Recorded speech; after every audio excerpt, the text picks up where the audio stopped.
Gautam neuro care brain stroke migraine fits brain and spine surgeries కి best neuro surgeon. నమస్కారం. ప్రస్తుతం మనతో పాటు ఇస్కాన్ టెంపుల్ నుంచి ప్రణవానంద ప్రభుజీ ఉన్నారు. వారు ముంబైలోని గోవర్ధన్ ఇకో విలేజ్ ఆశ్రమంలో సేవ చేస్తూ ఉంటారు. వివిధ మాధ్యమాల ద్వారా శ్రీకృష్ణ తత్వం గురించి, వారి లీలల గురించి, అలాగే రామాయణ మహాభారతాల గురించి కూడా ప్రవచనాలు ఇస్తూ ఉంటారు. ఎంతోమంది ఆ ప్రవచనం విని మార్పు, అంటే వాళ్ళ జీవితాల్లో మార్పు చూసిన వాళ్ళు, అలాగే మారాలని కోరిక ఉండి విన్నవాళ్ళు, ఇలా చాలా మందిని చూస్తూ ఉన్నాము. రకరకాల అంశాలపైన ప్రభుజీ మాట్లాడుతూ ఉంటారు. అయితే ఇవాళ ప్రత్యేకించి ఒక శుభ సందర్భం గురించి మాట్లాడుకోబోతున్నాం. జనవరి 22వ తారీఖున ఆ శ్రీరాముల వారి పునః ప్రతిష్ఠ జరుగుతోంది అయోధ్యలో. ఈ అంశం గురించి మాట్లాడదాం.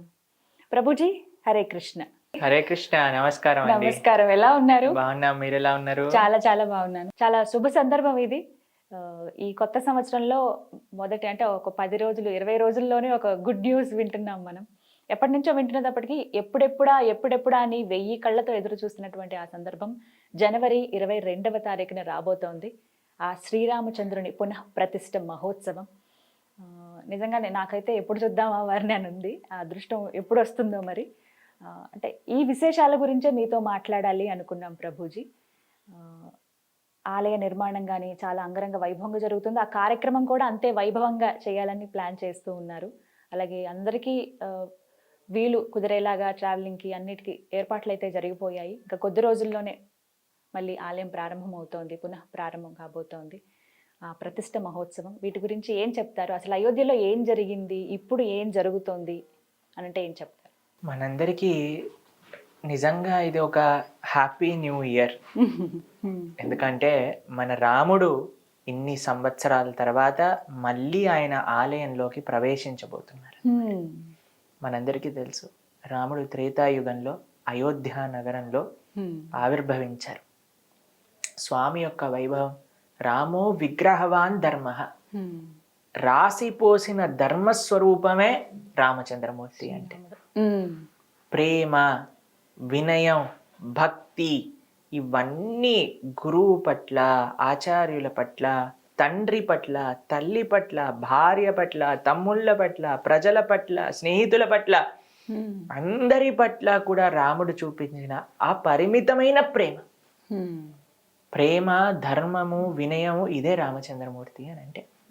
మనందరినీ కూడా అసలు ధర్మం అంటే ఏంటి, అసలు ధర్మాచరణ అంటే ఎలా ఉంటుంది అని ఆచరించి నిరూపించిన వారు మన రామచంద్రమూర్తి. శ్రీరాముడు నిజంగా వారిని చూసి నేర్చుకోవాలి. మనకి భారతదేశం అంటేనే రామరాజ్యం అని మాట్లాడతాం కదండి. రాముడు అంటే ధర్మం గురించి ఎక్కడెక్కడ ప్రస్తావన వస్తుందో అక్కడ రాముడు ప్రస్తావన రావాల్సింది. రాముడు అని అంటే ధర్మం, ధర్మం అంటే రాముడు. వాళ్ళు ఆ రెండు సేమ్, ఇంకా వేరు కాదు. అటు రామచంద్రమూర్తి యొక్క అద్భుతమైన ఆ చరిత్ర రామాయణం మనం చూస్తాం. రామాయణం ఎన్ని లక్షల కోట్ల సంవత్సరాల నుంచి మనకు వస్తూ ఉంది. వాటిని మనం చదువుతూ ఉన్నా, ఎంత బ్రహ్మాండంగా రామాయణ ప్రవచనాలు చేస్తూ ఉంటాం. రామచంద్రమూర్తి యొక్క ఆలయాలు మనకి ఎక్కడ కనిపిస్తే అక్కడ రామాలయం లేని ఊరు ఉంటుందా అండి? ఖచ్చితంగా. మన తెలుగు వాళ్ళకి ఇంకొకమైన ఒక గొప్ప అదృష్టం ఏంటి అంటే, రాముడు ఇక్కడ ఉన్నాడు. మన అరణ్యవాసం చేసినప్పుడు భద్రాచల క్షేత్రం, ఆ భద్రాచలం క్షేత్రంలో ఆ రాముడు ఉన్నంత సౌందర్యం ఇంకెక్కడ మనం చూడం. ఎంత అందంగా ఉంటారు రాముడు, అమ్మవారిని చక్కగా ఒళ్ళో పెట్టుకొని ఉంటారు అన్నమాట. అది కూడా ఎంత చక్కటి రాముడు అని అంటే, ఎంత గొప్ప రామ భక్తులు, రామదాసు లాంటి. ఈ మన రాష్ట్రం మొత్తం కూడా రామ భక్తితో నిజంగా చెప్పాలంటే నిండిన రాష్ట్రం అన్నమాట. కాబట్టి హిందువు అనంటే, సనాతన సాంప్రదాయము అనంటే రామకృష్ణాదులు మనకి చాలా ముఖ్యం. కానీ దురదృష్టవశాత్తు మనకి అటు రాముడు జన్మభూమి లేదు, ఇటు కృష్ణ జన్మభూమి కూడా ఆలయం లేకుండా అయిపోయింది. రాముడి యొక్క అయోధ్య గురించి మాట్లాడితే 1528వ సంవత్సరం జూన్ 6వ తారీఖున బాబర్ అనే ఎవరైతే ఆ ఎంపరర్ ఉన్నారో వాళ్ళ యొక్క జనరల్ 1,75,000 మంది హిందువుల్ని సంహరించి అక్కడుండే రామ మందిరాన్ని కూల్చేశారనమాట. అప్పటి నుంచి రాముడికి ఉండడానికి ఒక స్థలం కూడా లేదు. 500 సంవత్సరాలు ఇప్పటికీ 500 గడిచిపోయింది. అయిపోయింది. అయినా సరే సనాతన ధర్మానికి చెందిన ఈ దేశంలో, సనాతన ధర్మం పుట్టిన దేశంలో, సనాతన ధర్మం ఈ ప్రపంచాన్ని మొత్తం కూడా సనాతన ధర్మం వైపు తిరిగి సనాతన ధర్మంలో ఉండే రాముడి గురించి తెలుసుకొని, రాముడు మాకు ఆదర్శం, రామ భక్తి మాకు కావాలి, రామనామం కావాలి అని భారతదేశానికి వస్తే, భారతదేశానికి వచ్చి ఆశ్చర్యపోయే విషయం ఏంటి అంటే రాముడికి అక్కడ ఆలయం లేదు. రాముడికి గుడి లేదు, కృష్ణుడికి గుడి లేదు. కాశీలో విశ్వనాథుడికి ఆయన ఒరిజినల్ ఆలయం లేదు. అది మన భారతదేశ స్థితి. కానీ ఒక గొప్ప అదృష్టం, ఇన్ని సంవత్సరాల తర్వాత కదా తిరిగి 500 గొప్ప మహానుభావుల యొక్క సంకల్పంతో మంచి రాజకీయ నాయకులు, ఒక విధంగా చెప్పాలి అని అంటే వాళ్ళ యొక్క సంకల్పం, వాళ్ళ యొక్క శక్తి, ప్రధానమంత్రి గారు, మిగతా వాళ్ళందరూ వాళ్ళు కష్టపడి ఎన్ని వేల సంవత్సరాల నుంచి రామ ఆరాధన జరుగుతున్న ఈ దేశంలో కొన్ని వందల సంవత్సరాల నుంచి అక్కడ రామ భక్తులందరికీ కూడా ఒకటే ఒకటి, వాళ్ళ ప్రాణం అక్కడ రాముడు ఆలయంలోకి వెళ్ళాలి. ఇది రామ జన్మ యొక్క భూమి, ఆయన పుట్టిన ప్రదేశం ఇది, ఇక్కడ ఆయనకి ఆలయం ఉండింది, ఆయన ఆలయంలోకి ఆయనను పంపించండి. మా గురువు గారు 1971లో అయోధ్యకి వెళ్ళినప్పుడు అక్కడ ఆయన చెప్పారనమాట, మొత్తం మిలిటరీ వాళ్ళందరు నించొని మొత్తం ఐరన్ ఫెన్సింగ్ ఉండేదన్నమాట, ఎవరు లోపల పోనిచ్చేవాళ్ళు కాదు. అక్కడ బయట కూర్చొని సాధువులందరూ అఖండ హరినామ సంకీర్తన చేస్తూ ఉండేవారు అనమాట, రామనామ సంకీర్తన. ఎందుకోసము అని అంటే మా గురువు గారు వెళ్ళినప్పుడు ఆయనకు పాంప్లెట్ ఇచ్చారు, ఇక్కడ రామ మందిరం కట్టాలి, ఇక్కడ రాముడు మళ్ళీ ఆయన యొక్క ఆలయంలోకి వెళ్ళాలి, దీనికోసం విరాళ స్వీకరణ కోసం మేమందరం ఇక్కడ కూర్చొని ఈ అఖండ హరినామ స్మరణ చేస్తున్నాం. మా జీవితంలో ఒకటే ఆశయం ఏంటి అని అంటే ఇక్కడ రాముడు మళ్ళీ ఆలయంలోకి వెళ్ళాలి. 1971లో ఇచ్చిన ఆ పాంప్లెట్ ని మా గురువు గారు భద్రంగా ఉంచుకున్నారనమాట. ఇప్పటికి మొన్నే తీసి చూపించారు. ఈ పాంప్లెట్ నేను అక్కడికి వెళ్ళినప్పుడు నాకు ఇచ్చారు, ఇప్పుడు ఆ కోరిక నెరవేరుతుంది. ఎంత మంది అండి జీవితాన్ని త్యాగం చేయడానికి సిద్ధమైపోయారు. మా రాముడు అక్కడ ఉంటే చాలు, మాకు ఇంకే ఏమొద్దు. అలాంటి శుభతరుణం, శుభతరుణం మనము ఉన్న సమయంలో మనం చూడబోతున్నాము అని అంటే ఎంత అదృష్టము అనేది, అంత అదృష్టం. ఇప్పుడు ఈ జనరేషన్ వాళ్ళకి నిజంగానే అది గొప్ప అదృష్టం. అందుకే మేము ఈసారి న్యూ ఇయర్ చెప్పడంలో చాలా ఆనందపడుతూ ఉన్నాం. నిజంగా కొత్త సంవత్సరం, ఎందుకంటే అది మంచి సంవత్సరం. ఎందుకంటే మన రామచంద్రుడు తిరిగి అయోధ్య నగరంలో తను పుట్టిన ప్రదేశంలోకి వెళ్తున్నారు. చాలా మంది ఆర్గ్యూ చేశారండి, ఎలా ప్రూవ్ చేస్తారు రాముడు ఇక్కడ పుట్టాడు అనే విషయం గురించి ఎలా తెలుస్తుంది అని అంటే మనకి తెలుస్తుంది. రామభద్రాచార్యులు అని చాలా గొప్ప జగద్గురువులు అనమాట. ఉత్తర భారతదేశంలో చిత్రకూటంలో వాళ్ళ పీఠం ఉంటుంది, తులసి పీఠం అని. ఆయన చిన్నప్పటి నుంచి ఆయనకి నేత్రములు కనిపించవు, అయినా సరే సుమారుగా 4 లక్షల శ్లోకములు కంఠస్థం ఆయనకి. అమ్మో, అంతగా జ్ఞాపకం. పురాణాలు, వేదాలు, శాస్త్రాలన్నీ కూడా 4 లక్షల పైగా శ్లోకాలు ఆయనకు వచ్చు. మొత్తం గీత, మొత్తం తులసీదాస్ యొక్క రామాయణం, మొత్తం భాగవతం అన్ని ఆయన చూడకుండా చెప్పేస్తారని. అటువంటి ఆయన శాస్త్రాలలో నుంచి ప్రూవ్ చేశారు ఏది కరెక్ట్, రాముడు పుట్టిన ప్రదేశం ఇదే అని ఆ జడ్జి దగ్గర ప్రూవ్ చేశారనమాట. ఎంత మంది అండి అసలు రామ జన్మభూమి, ఇది ధర్మం కోసం నించోవడం అంటే. కానీ ఈ మధ్యలో ఉండే జనాలండి ఏదో రియాలిటీ షోలో పార్టిసిపేట్ చేసిన వాళ్ళ వెనకాల పడి వెళ్ళిపోవటం, టీవీలలో సినిమాలలో చేసిన వాళ్ళ వెనకాల ఏం చేశారని, ఏం పిచ్చి పట్టిందని మనం వాళ్ళ వెనకాల తిరుగుతున్నాం అండి. అసలు వాళ్ళు సమాజానికి ఏదన్నా మంచి ఒక దారిని చూపించారా, 10 మందికి మంచి చేశారా? కానీ ఈ యువతరాన్ని చూస్తే మాకు అప్పుడప్పుడు బాధేస్తూ ఉంటుంది. అందరు అలా ఉన్నారని కాదండి, చాలా మంది దైవం గురించి ఆలోచిస్తున్న వాళ్ళు ఉన్నారు. ఈ రోజుల్లో మళ్ళీ ఆ అవేర్నెస్ కొంచెం పెరిగిందండి, తేవడానికే ప్రయత్నం అందరూ చెయ్యాలి. మనం ఈ కార్యక్రమాధ్యమంగా చేసేది కూడా అదే కదా. ఏదో ఒక విధంగా కొంతమందికైనా సరే. ఈ రోజు మమ్మల్ని ఒకళ్ళు అడిగారు, ప్రభుజీ కొన్ని చాలా లక్షల మంది చూడొచ్చు, కానీ కొన్ని ఏవి చూడకపోయినా సరే మీరు వెళ్తారా చెప్పడానికి అని అంటే నేను అన్నాను, ఒక్కళ్ళు మనస్ఫూర్తిగా నేను చెప్పే మాటలు విన్నా సరే మేము వెళ్తాం అక్కడికి. ఎంత ఉపయోగం అవి. కళ్ళు మారినా చాలండి మాకు జీవితంలో. మా మొత్తం చేసే ప్రయత్నం పొద్దున్న నుంచి రాత్రి దాకా మేము కష్టపడింది ఒక్క వ్యక్తి అయినా సరే, ఒక్కసారి అయినా సరే రాముడి గురించి, కృష్ణుడి గురించి ఆలోచించారా అంటే నా జీవితం తరించినట్టు. మీకు అలాంటి అనుభవం ఏదైనా ఎదురైందండి?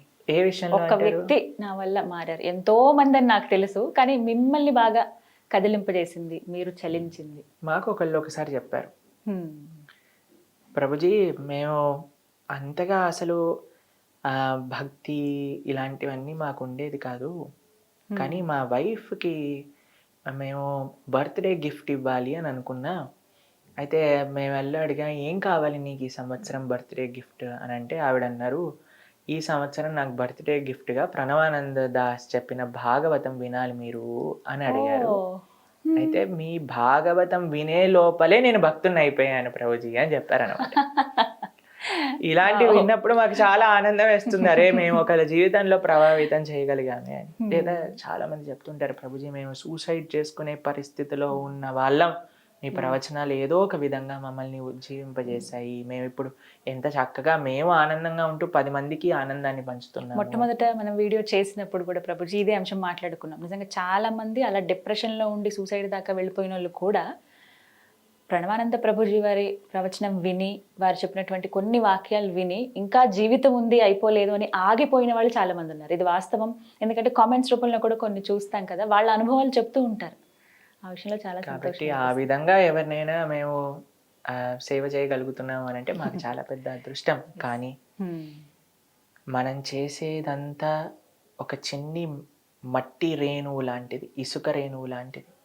ఇంకా చాలా. కానీ ఆ రాముడు వస్తే, ఆ రాముడి యొక్క భక్తి, ఆ రాముడి యొక్క ఆలయం కానీ వస్తే ఇంకెంత మందికి రాముడి గురించి తెలుస్తుంది. ఎలా ఉండబోతుందని మీ భావన?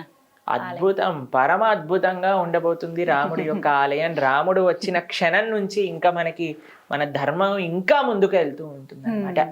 అయితే ఇక్కడ మీకు ఒక విషయాన్ని ప్రస్తావన చేస్తాను. ప్రతి ఒక్క హిందువు కూడా ఒక గొప్ప పండుగలాగా, ఒక గొప్ప ఉత్సవంలా చేసుకోవాలి అని అందరూ చెప్తున్నారు. మన ప్రధానమంత్రి గారు కూడా అదే విషయాన్ని అందరికీ పిలుపుగా ఇచ్చారు, దీపావళి చేసుకోవాలి అని చెప్పారు ఆయన. రాముడు అయోధ్య వదిలి వెళ్ళినప్పుడు అటండి, కడుపులో ఉండే శిశువులు కూడా ఏడ్చాయట, రాముడు అయోధ్య వెళ్ళిపోతున్నాడు అని. చెట్లన్నీ రాముడు వెళ్ళిపోతున్న వైపుకి వంగిపోయి వంగిపోయి వంగిపోయి 14 సంవత్సరాలు పూలే విరుచుకోలేదట, ఒక పండు కూడా కాయలేదట. ఇంట్లో ఉండే చిన్న చిన్న ప్రాణులు, పిల్లులు, ఇవి కూడా రాముడి వైపే ఏడుస్తూ ఏడుస్తూ వెళ్ళిపోయాడు. ఒక్క పండుగ, ఒక్క ఉత్సవం రాముడు లేక అసలు అయోధ్య వాసులందరూ కూడా అంతా బాధపడ్డారట. కానీ ఎప్పుడైతే రాముడు వస్తున్నాడో ఆనందంతో వాళ్ళప్పుడు 14 సంవత్సరాల తర్వాత దీపం వెలిగించి తోరణం కట్టుకొని ముగ్గేసి రాముడిని స్వాగతించారట. కాబట్టి మనకి దీపావళి రాముడి యొక్క స్వాగతం. నిజమైన దీపావళి జనవరి 22. ఎందుకంటే రాముడు నిజంగా మళ్ళీ తిరిగి ఆలయంలోకి ఆ అయోధ్య వైభవం ఆ రోజు ప్రకాశింపబడుతుంది అనమాట. కానీ కేవలం రాముణ్ణి ఆలయంలోకి పంపించి మనం పని మనం చేసుకోకూడదు, రాముణ్ణి మన హృదయంలోకి స్వాగతించాలి. ఎలా స్వాగతిస్తారు హృదయంలోకి అని అంటే, ఆ రాముడు గురించి వినటంతో, రాముడు ఆచరించిన మార్గం తెలుసుకోవటంతో మన హృదయంలోకి మనం ఆహ్వానించవచ్చు. అందుకే జనవరి 16వ తారీఖు నుంచి మన ప్రణవానంద దాస్ ఛానల్ ఏదైతే ఉందో ఆ మాధ్యమంగా మనం రామాయణ ప్రవచనాలను చేస్తున్నాం అనమాట. 16 తారీఖు నుంచి స్టార్ట్ అవుతుంది. మొత్తం పూర్తి రామాయణాన్ని మనం చెప్పుకోబోతున్నాం. రాముడి యొక్క ప్రతిష్ట 12 డేస్. 12 డేస్ మనం మొత్తం ఒక్కొక్క కాండం కూడా రెండు చెప్పున సంక్షిప్తంగా రాముడి యొక్క ఆ ఉత్సవాలు జరిగేంత లోపల మనం పూర్తి రామాయణాన్ని శ్రవణం చేయాలి అనే ఒక సంకల్పంతో అనమాట. కాబట్టి మేము మీ అందరికీ చేసే రిక్వెస్ట్ ఏంటి అంటే, తప్పకుండా ఆ రామాయణాన్ని వినండి. విన్నప్పుడు కేవలం భగవంతుని మందిరంలో పంపించి మనం నమస్కారం చేయకుండా మన హృదయంలోకి కూడా రాముని స్వాగతించినట్టు అవుతుంది. రాముని హృదయంలోకి హనుమంతుడిలాగా హృదయాన్ని చీల్చుకొని స్వాగతించలేం కదండి. చెవుల ద్వారా ప్రవిష్ట కందరంధ్రేణ అని అంటారు. చెవుల ద్వారా భగవంతుడు మన హృదయంలోకి ప్రవేశిస్తారనమాట. ఇంకొక విషయం చెప్తాను, కేవలం హృదయంలో పెట్టుకోకండి, రాముణ్ణి ఈ ప్రపంచం అంతా నడిపించండి. ఎలా నడిపిస్తారు రాముణ్ణి? మనం ధర్మాచరణ చేస్తే రాముడు నడిచినట్టే. ఎందుకంటే రాముడు ధర్మం కాబట్టి. ఇందులో 3 స్టెప్స్ అండి. ఫస్ట్ది, మనందరం ఒక గొప్ప ఉత్సవంగా రామ పునఃప్రతిష్ఠ ఉత్సవాన్ని చేసుకోవాలి. మనకు తెలుస్తున్నది, ఇంటింటా అక్షంతలు పంపిస్తున్నారట, ఆ కార్యక్రమంగా జరుగుతుంది. దాన్ని కూడా స్వాగతించండి, బ్రహ్మాండంగా ఎంతో పవిత్రంగా స్వీకరించండి. దాంతో పాటు మీరు 22 జనవరి తారీఖున అద్భుతమైన దీపోత్సవంగా చేసుకోండి.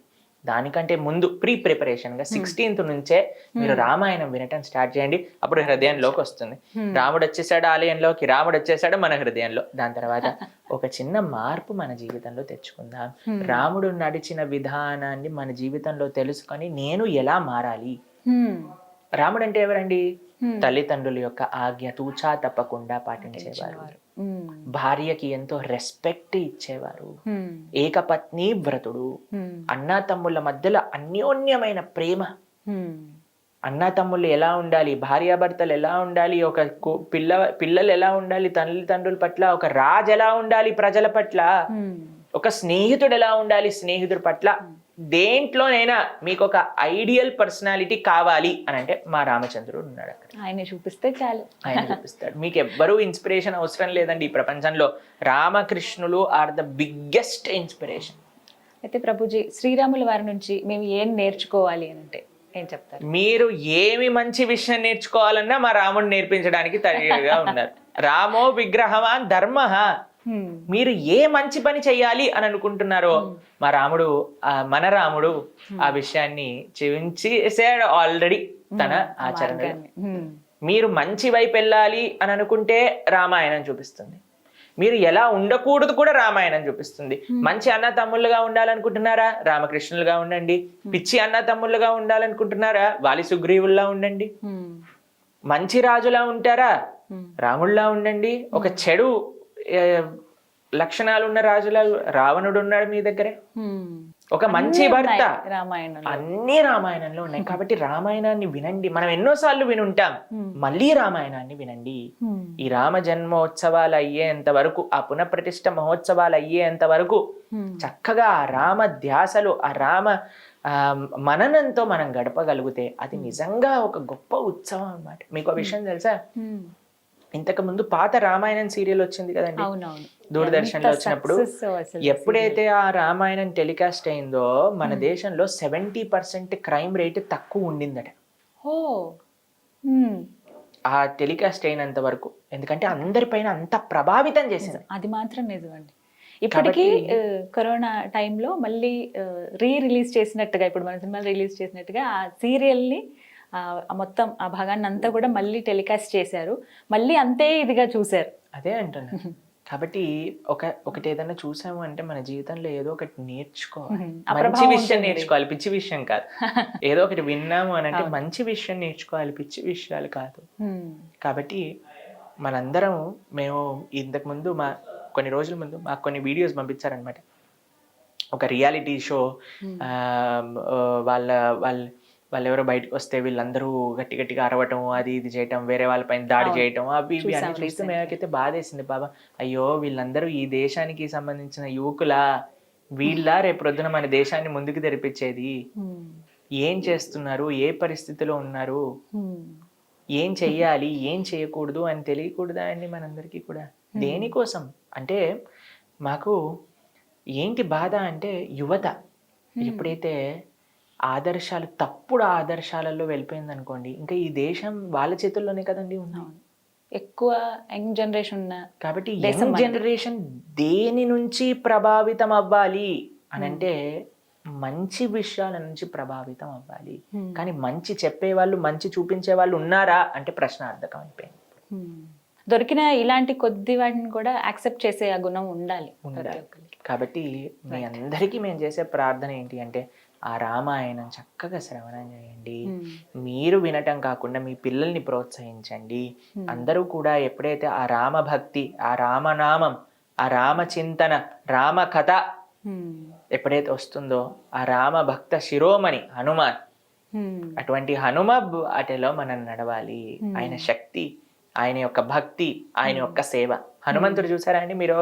ఒక స్వరూపంలో మీరు చూసారనుకోండి, హనుమ ఒక దగ్గర గద పట్టుకొని ఇంకో చేత్తో ఇలా పర్వతాన్ని పట్టుకొని హృదయంలో సీతారాములు మనకి అలా ఒక అద్భుతమైన, మా ఆశ్రమంలో ఉండే హనుమ కూడా ఇలానే ఉంటాడు. అయితే హనుమ ఈ స్వరూపంతో ఏం సూచిస్తున్నారు అంటే శక్తి. మన జీవితంలో ధర్మం ఆచరించాలి అంటే శక్తి కావాలని, ఆ శక్తి మన దగ్గర ఉండాలి. ఏం జీవితంలో సాధించాల్సిన సరే మనం సాధించగలిగిన శక్తి మన దగ్గర ఉండాలి. ఈ శక్తితో పాటు కావాల్సింది భక్తి, హృదయంలో భక్తి. హృదయంలో భక్తి, మన జీవితంలో సాధించడానికి శక్తి, రామసేవ. కేవలం భక్తి హృదయంలో దాచుకొని ఓ నేను ప్రేమిస్తున్నాను కాదయ్యా, ఏదో ఒకటి సేవ చెయ్యి. ఇలా పర్వతాన్ని పట్టుకొని తీసుకెళ్తున్నారు హనుమ రామసేవకై. కాబట్టి ఈ 3 మన జీవితంలో ఉండాలి. ఈ రామ జన్మభూమి యొక్క పునఃప్రతిష్ఠ కార్యక్రమంలో మనం స్వామికి ప్రార్థన చేయాల్సింది ఇదే. స్వామి, ధర్మాచరణ చేసే శక్తి, నీ యొక్క భక్తి, నీ సేవ మాకు ప్రధానించు. ఇలా ప్రతి ఒక్క హిందువు, ప్రతి ఒక్క సనాతన సాంప్రదాయానికి చెందిన వారందరూ కూడా ఒక్కసారి ఆలోచించండి. ఈ ప్రపంచంలో, ఈ దేశంలో, కనీసం ఈ రాష్ట్రంలో ఉన్న వాళ్ళందరూ కూడా ఈ రామ జన్మోత్సవం యొక్క కారణం చేతనైనా రామాయణం వింటే ఎంత మార్పు వస్తుంది జీవితాలు. ఖచ్చితంగా మార్పు వస్తుంది. అలాగే ప్రతి ఒక్కరు కూడా దర్శనం చేసుకోవాలని కోరుకుంటున్నారు. మళ్ళీ ఆ రాముల వారిని అక్కడ చూడాలనే కోరిక ఉంది. కేంద్ర ప్రభుత్వం కూడా రకరకాల ఏర్పాట్లు చేస్తున్నారు అక్కడికి వెళ్ళటానికి. నెల రోజుల కుంభమేళా లాగా చేస్తున్నారు అనమాట. కాబట్టి ఇస్కాన్ తరపు నుంచి కూడా ఒక పెద్ద స్థాయిలో ఫ్రీగా ఉచిత ప్రసాద వితరణ ప్రతిరోజు కూడా 10 నుంచి 15 వేల మందికి అక్కడ ఉచిత ప్రసాద వితరణ కోసం ఇస్కాన్ కూడా అక్కడ అద్భుతమైన క్యాంప్ ఏర్పాటు చేసి ప్రతి ఒక్కళ్ళకి కూడా, వచ్చిన వాళ్ళందరికీ కూడా ప్రసాద వితరణ, అక్కడ చాలా ఆర్గనైజేషన్స్ ఉన్నాయి, అందులో మన వాళ్ళకి కూడా ఒక ప్రదేశం ఇచ్చారనమాట. అక్కడ కూడా వాళ్ళందరూ చక్కగా ప్రసాదాన్ని ఇప్పుడు 20వ తారీఖు నుంచి ఫిబ్రవరి 15 వరకు వాళ్ళు ఆ ప్రసాద వితరణ ప్రోగ్రామ్ ని చేస్తున్నారు అనమాట. కాబట్టి ఈ ఇయర్ లో అన్నిటికంటే best and most proudest moment మనకి ఏదన్నా ఉంది అని అంటే అది 1 జనవరి కాదు, 31 డిసెంబర్ కాదు, మనకి 14th ఫిబ్రవరి కాదు. అది నిజమైన రోజు ఏదన్నా ఉంది, మనందరం సెలబ్రేట్ చేసుకొని, మనందరం if we have to look forward for something, that should be Rama Janmabhoomi యొక్క పునఃప్రతిష్ఠ. అది జనవరి 22. కాబట్టి మీకు మేము చేసే ప్రార్థన, చక్కగా మీరందరూ కూడా ఆ స్వామి ఆ సమయానికల్లా మనందరం ఆ రామ చింతనతో ఉండాలి, ఆ రామ భావనతో ఉండాలి. రాముడి యొక్క సేవ చేస్తూ రాముడి యొక్క ఉత్సవాన్ని మనందరం జరుపుకునేటట్టుగా మనం ఉంటే ఆ రాముడు ఆనందంగా ఉంటారు అక్కడ. దాంతోపాటు కేవలం జనవరి 22 తర్వాత వదిలేయటం కాదండి, ఆ రామ భావన, రాముడు మనకి ఏదైతే ఆయన ఆచరించి చూపించాడో దాన్ని మన జీవితంలో ఆచరిద్దాం, ఆ మార్గాన్ని మనం స్వీకరిద్దాం. ఇది నిజమైన రాముడికి మనం ఇచ్చే గిఫ్ట్ అన్నమాట. కానీ అదృష్టం ఎప్పుడు దక్కుతుందో నాకైతే చాలా కోరికగా ఉంది చూడాలి అని. మొదటి రోజే చూడాలని అలా ఆశ లేదు, కానీ కనీసం ఈ సంవత్సరంలో వెళ్తే చాలా. అంతకన్నా చాలా మంది మమ్మల్ని అడిగారు, ప్రభుజీ మీరు ఒక అయోధ్య యాత్ర తీసుకెళ్ళండి ఈ సంవత్సరం అని. మేము అన్నాం ప్రయత్నిస్తాం, తప్పకుండా ప్రారంభం అవుతాయి అవి కూడా. తీసుకెళ్దాం అయోధ్య యాత్ర, రాములల్ల దర్శనం చేసుకుందాం అందరం కలిసి. ఖచ్చితంగా ఆ దర్శన భాగ్యం మాకు కూడా కలిగితే. మాకైతే 1000 కళ్ళతో ఓపిక పడుతున్నా, ఎప్పుడు రాముడు చూస్తా, ఎప్పుడు రాముడు ఆలయానికి వెళ్తాం. మందిరం కూడా చాలా ప్రత్యేకతలు ఉన్నాయండి. ఒక్కొక్క ప్రాంతం నుంచి ఒక్కొక్క వస్తువు తీసుకుంటున్నారు. తలుపులు ఒక దగ్గర గంట, చాలా భారీ గంట ఏర్పాటు చేశారని, స్వామివారి పాదాలు గాని విగ్రహాలు గాని అన్ని ప్రత్యేకమే. మన రాముడికి అన్నిటికంటే బెస్ట్ ఇవ్వాలి కదండి, భగవంతుడికి అన్నిటికంటే బెస్ట్ ఇవ్వాలి కదా రాముడు. కాబట్టి మన అనుకోవాలి అందరం కూడా, మన రామచంద్రమూర్తి, మన సీతమ్మ తల్లి, మన లక్ష్మణ స్వామి, మన హనుమాన్. కాబట్టి మన ఇంటి ఉత్సవంలో, మన ఇంట్లో పెళ్ళవుతే మనం ఎంత ఆనందపడతామో అంత ఆనందపడాలి. ఆ ప్రేమ, ఆ భక్తి రావాలి అని అంటే ఇంకా ఏం మార్గం లేదండి, మీరు రాముడి గురించి వినాల్సిందే. ఆ రాముడి యొక్క తత్వాన్ని మనం తెలుసుకుంటే ఇంకా ఆయనతో ప్రేమలో పడకుండా ఉండలేము ఎవరం కూడా. కాబట్టి ఆ రామాయణాన్ని విందాం. అందుకే అన్నిటికీ సొల్యూషన్ ఏంటి అంటే రామాయణాన్ని వినటం. ఎక్కడెక్కడ ఎవరెవరు బాధపడుతున్నా సరే రామాయణంలో చూస్తాను, రాముడి కథనే వాళ్ళని ఆ బాధ నుంచి బయటికి తీసుకెళ్తాం. సీతమ్మ తల్లి కూడా ఒక క్షణంలో బాధపడింది, బ్రతకటం ఎందుకు అనుకుంది, హనుమ రామకథను వినిపించారు. బ్రహ్మాండంగా ఆనందంగా అయిపోయింది సీతమ్మ తల్లి. కాబట్టి రామకథ, రామనామం, రామసేవ, రామభక్తులు వీళ్ళే మనకి శరణు. చూద్దాం అదృష్టం ఎలా ఉందో అనేది. చాలా చక్కగా వివరించారు ప్రభుజీ. నమస్కారం అండి. హరే కృష్ణ.